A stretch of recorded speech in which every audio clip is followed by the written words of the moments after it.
In today's episode, I tell you a case of a newborn who was found dead in a dumpster, but police had no answers for 31 years.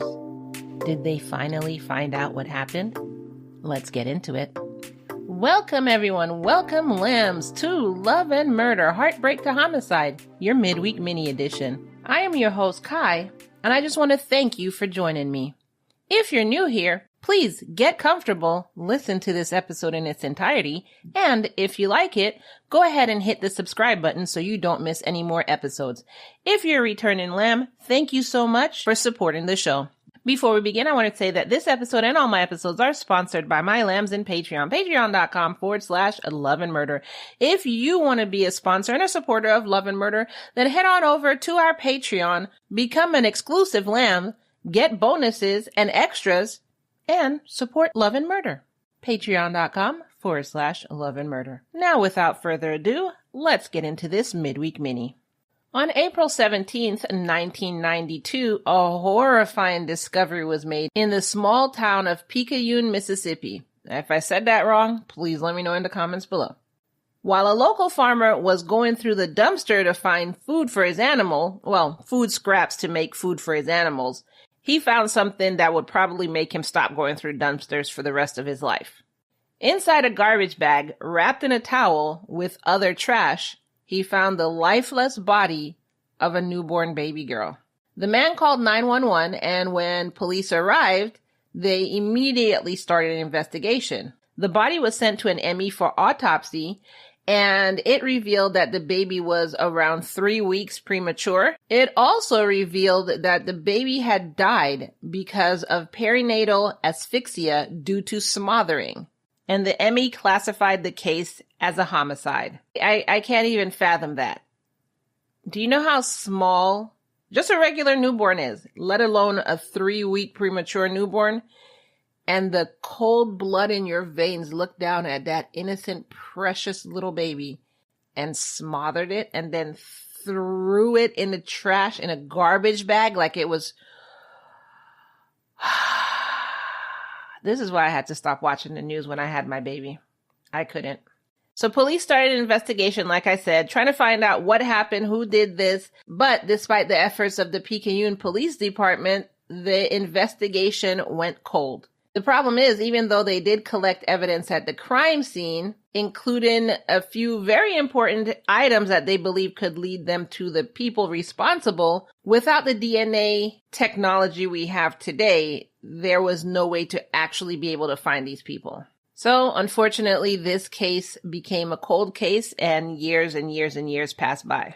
The unidentified baby was given a burial with the help of the local community. Then, fast forward to August 2021, the PPD decided to reopen the investigation, which I don't know if a lot of police departments do this, but don't they have like a cold case department where that's all they work on are cold cases? If not, because I can't remember if they do, I think all police departments need to be able to do this.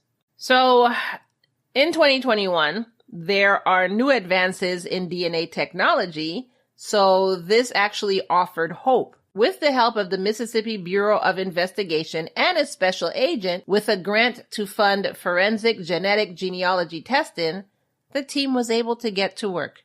DNA profiles were built from the preserved evidence collected back in '92, and soon they had a match. Through the analysis of DNA and the fingerprints that were preserved from the crime scene, detectives identified a couple who were living in Louisiana as the baby's parents. The now 50-year-old Inga Johansen Carriere and Andrew K. Carriere II. Investigators were finally able to connect them to the crime that had remained unsolved for 3 decades. According to investigators, the couple had murdered their newborn in Louisiana and then crossed state lines into Mississippi to dispose of her body. The crime had all the signs of a calculated effort to discard the infant and erase any evidence of her birth. How could you do that? I wonder if anybody asked them, how could you do that? Because as a police officer, I would be like, and notice they stayed together. Now, the question is, did they stay together so neither one of them would rat on each other? Like, if you leave me, I'll tell your secret, something like that, even though it'll implicate the other. But I wonder if that's why they stayed together, or did they stay together over the bond of murder, basically. I would like to say love, but I wouldn't like to say that because cold-blooded murderers like that of an infant, a newborn, you don't have love in your heart. And if somebody messages me in the comments and tells me look up mental health or psychology, or I will, look, I don't care what you say or what the textbook says. Most people who can murder a 3-week premature newborn baby has no love in their heart. Period. Don't care what you say. On February 28th, 2023, police arrested. Why the hell did it take so long? This is what I'm saying. You found out who it was in 2021. You didn't arrest them till 2023? Okay. Police arrested Inga at her home in Avondale, Louisiana, and less than 2 weeks later, on March 9th, 2023, Andrew was arrested in Galliano, Louisiana. Both were charged with first-degree murder and held without bond at the Jefferson Parish Correctional Facility while they were waiting extradition to Mississippi since the crime happened. I guess the crime happened in Louisiana, but the body was found in Mississippi. Shouldn't they be charged in both states? You should be charged for the murder in Louisiana and then be charged for like desecration of a corpse or something in Mississippi, right? Anyway, they were arrested in Louisiana and waited extradition to Mississippi. They also faced charges of desecration. I've been doing too many of these shows. They also faced charges of desecration of a body for the manner in which they disposed their child, which is what I'm saying. They should have been charged with desecration in Mississippi and then charged with murder, first-degree murder, in Louisiana. When questioned, Inga's defense attorney claimed that the baby was, quote, stillborn, which basically what he was trying to do was downplay the murder charge. He didn't want it to be, first-degree murder, which anybody who could defend these people, I have literally no respect for you. Just zero, none, less than zero. However, investigators said, Your Honor, Exhibit A, the Mississippi State Medical Examiner had already determined that the cause of death was asphyxia due to smothering. And the medical examiner also determined that the baby had been alive for several minutes before her murder. So despite their shitty defense, both Inga and Andrew are being charged with first-degree murder and are being held without bond still at the Jefferson Parish Sheriff's Office. And as far as I can tell, they're still awaiting extradition to Mississippi. I have not found any updates on this case. So either way, they're still in jail if they're waiting extradition to Mississippi, or they're in jail waiting for their trial. They have no bond. They're not getting out. And whoever decides to once again defend these people, you're literally in the business of being a lawyer just for the money, and you've turned off your moral compass or whatever you want to call it. And I wonder if you tell your family, if you're able to tell your family about the cases that you take, if they'll be proud of you. Oh yeah, honey. Yeah, today at the office, I took a case of a couple who murdered their 3-week premature baby. They literally put something over its face and watched it as the life went out of its eyes, and then put it in a trash bag with all the rest of the trash. Drove to Mississippi, dumped it in a trash can, in a dumpster, and then drove back home and lived their life for the next 30 years. It's a love story, kind of like Romeo and Juliet, So anyway, that's who I'm defending, and once this case goes through, we'll be able to update the pool. Honey? Hello? Yeah. Anyway, detectives who worked the case in the 90s were relieved that justice had finally been served.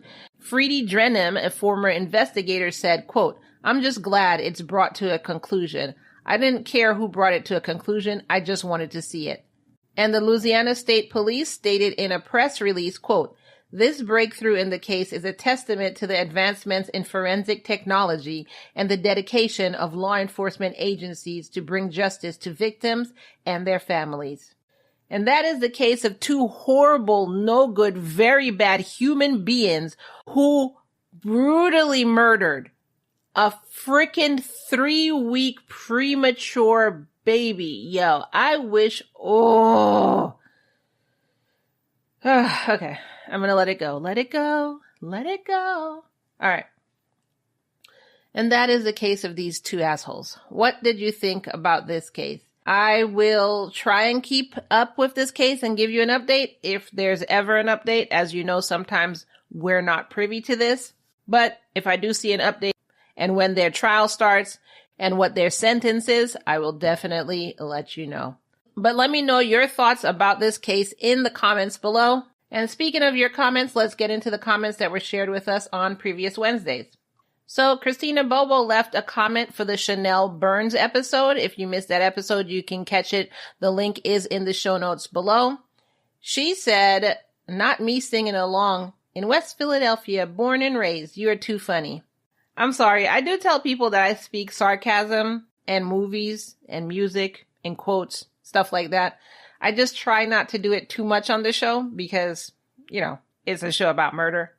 Christina Bobo also said, Chanel meant business when she decided to go through the court to formally evict her son. Chanel's issues with him being in the home seem deeper than just a lazy, spoiled man-child who didn't want to fly the coop. Her push to include therapy as a requirement to stay under her roof makes me think that mental health may have played a factor.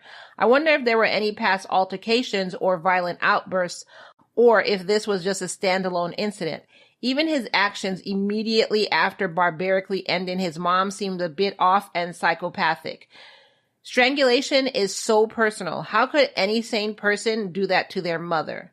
Side note, in this economy, the ultimatum would have been my golden ticket on a one-way express train back to my mama. I sure wish I could go back home and stay in a child's place. Adulthood is ghetto, and to be honest, I can't believe I ever wished to grow up. Okay, so let's go through this, Christina. So, first of all, yeah, he did have mental health issues. They did say that in the case.